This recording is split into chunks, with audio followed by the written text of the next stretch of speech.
Je vous ai préparé un petit récapitulatif pour vous aider à comprendre la rentabilité de l'avoir et la rentabilité des actifs. J'ai pris le fichier qui s'appelle Analyse financière 2020, puis j'ai ajouté des formules de façon plus imagée. Je vais commencer par vous faire un rappel des formules. Donc, la rentabilité de l'avoir, c'est ce qu'on appelle la rentabilité financière. C'est le bénéfice net sur l'avoir net ou l'avoir ou les capitaux propres, ce sont tous des synonymes. Donc, cette rentabilité-là, quand je dis rentabilité, je dis bénéfice net, ça va ensemble. Cette rentabilité-là doit être supérieure au taux d'épargne du marché des capitaux quand je place de l'argent à long terme. Ça doit être supérieur au taux moyen d'intérêt que je paye sur mes dettes et ça doit être supérieur à la rentabilité économique. Pourquoi supérieur à la rentabilité économique? Parce qu'on va le voir, la rentabilité économique, c'est la rentabilité des actifs et l'avoir du propriétaire doit être supérieur à la rentabilité des actifs parce que avec cette rentabilité-là de l'avoir, on doit également payer des dettes. La rentabilité des actifs, ou ce qu'on appelle la rentabilité économique, c'est le bénéfice. Par contre, on y ajoute les intérêts qu'on paye sur les emprunts. Pourquoi on ajoute ça? C'est comme pour annuler l'effet. Ils ont déjà été enlevés du bénéfice net. On les rajoute pour annuler leur effet, pour nous permettre de comparer les entreprises entre elles, peu importe si elles sont endettées ou non, puis à quel niveau d'endettement. On divise par l'actif parce qu'on parle de rentabilité de l'actif. Donc, cette rentabilité-là doit être, elle aussi, supérieure au taux d'épargne du marché des capitaux pour un placement à long terme et au taux moyen d'intérêt qu'on paye sur nos dettes. Donc, ça, c'est nos deux formules principales, rentabilité financière ou rentabilité de l'avoir, rentabilité économique ou rentabilité des actifs. Je fais un petit retour en arrière maintenant. Je reviens avec mon bilan. Donc, bilan, c'est placé comme ça en T. D'un côté, vous avez l'actif, donc tous les biens qui servent à produire. Et de l'autre côté, vous avez les dettes ou l'avoir propre du propriétaire. Donc, tous vos actifs appartiennent soit à l'avoir propre au propriétaire ou soit que vous les devez, donc au créancier. Ce qui nous permet d'obtenir l'équation qui doit toujours être respectée, c'est que l'actif est égal au passif puis aux capitaux propres. Pourquoi je présente le bilan? Parce que je vais en venir tantôt à vous expliquer le bénéfice. Mon bénéfice, à la fin de l'année, je vais vous expliquer d'où il vient, il s'en vient s'ajouter aux capitaux propres.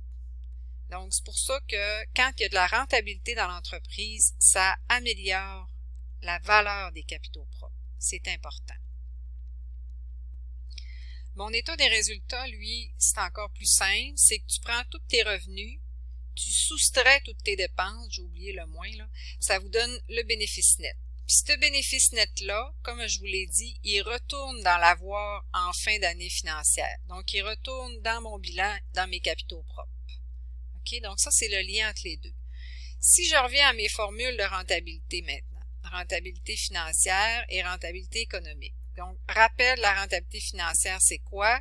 C'est le bénéfice net sur les capitaux propres ou l'avoir. Je vous ai mis des petites images. Donc, mon bénéfice net, c'est mon profit qui, normalement, doit être positif et grandir à chaque année. Combien je rapporte, combien mon avoir, donc ce qui m'appartient dans l'entreprise, qui appartient au propriétaire, combien mon bénéfice me rapporte d'argent. Combien chaque dollar de bénéfice de l'entreprise me rapporte de dollars à moi personnellement dans l'entreprise. Ce ratio-là me donne un pourcentage qui doit être supérieur à trois choses. Au taux d'intérêt moyen que je paye sur mes emprunts. Pourquoi? Mais parce que si mon avoir me rapporte 5%, puis que je paye 7% d'intérêt sur mes emprunts, donc l'argent que j'ai utilisé pour produire mes biens, pour générer du bénéfice, je paye plus cher sur mes emprunts que ce que mon entreprise me rapporte. Donc, je perds de l'argent. C'est pour ça qu'il faut absolument que la rentabilité de mon avoir soit supérieure au taux moyen d'intérêt que je paye sur mes emprunts. Deuxième élément comparatif, le taux d'épargne du marché des capitaux pour des placements à long terme. Donc, l'épargne, on représente souvent ça par un petit cochon. C'est pour ça que j'ai mis cette image-là. Le taux d'épargne du marché des capitaux pour des placements à long terme. D'abord, pourquoi long terme? Parce que mon entreprise, dans un esprit de viabilité, on construit pour du long terme. On ne construit pas pour du court terme. Donc, long terme, c'est plus de 10 ans. C'est quoi le taux d'épargne du marché des capitaux? Ça veut dire que si je place de l'argent ou mon bénéfice, la valeur de mon bénéfice que j'obtiens en fin d'année, si je plaçais cet argent-là dans un compte de banque ou dans un placement échelonné sur 10 ans, quel pourcentage ça me rapporterait? Présentement, les taux d'épargne sont très bas, entre 1 et 2 %. Donc, c'est pas difficile à battre que notre entreprise rapporte plus que les capitaux qu'on placerait sur le marché présentement.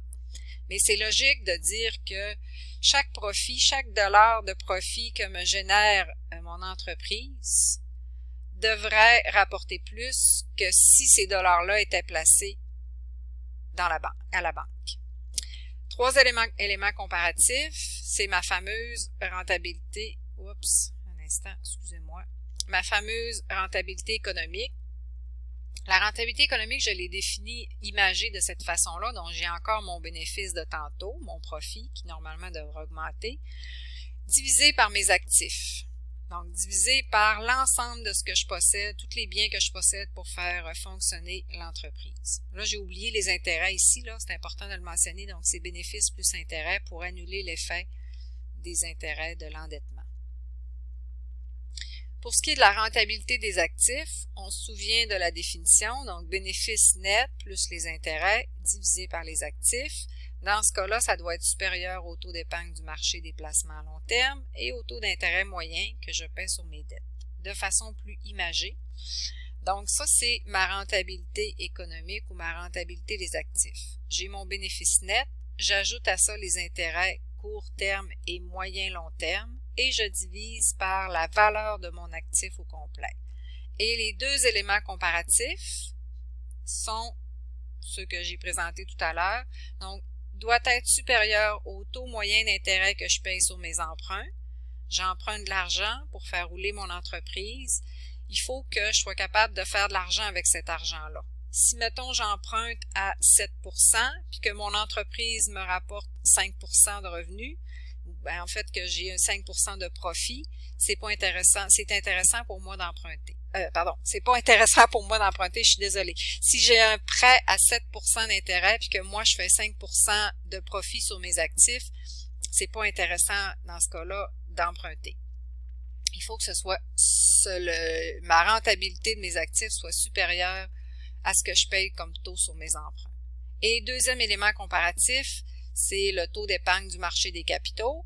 Donc, il faut que les actifs me rapportent, donc le profit que je génère pour $1 d'actifs me rapporte plus que si ce profit-là était investi à la banque dans un compte placé sur un placement de 10 ans, par exemple. Donc, ça résume un peu les ratios que je voulais vous présenter.